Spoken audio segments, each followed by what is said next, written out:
त्याच्या जीवनाच्या प्रत्येक परिस्थितीमध्ये त्याचे चैतन्य शुद्ध झालेले, पवित्र झालेले चैतन्यावर तो कधीही कुठलाही परिणाम कधीही होऊ देत नाही. अर्जुना,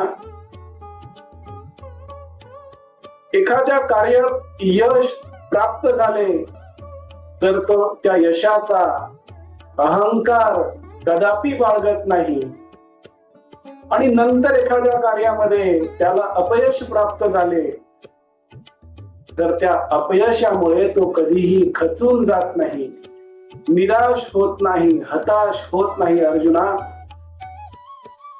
तो त्याच्या भावनांवर सदैव आवर घालत असतो. तो कधीही अतिउत्साही होत नाही किंवा दुःखीही होत नाही. अर्जुना, कारण त्याचे कर्म, त्याचे कार्य, त्याचे काम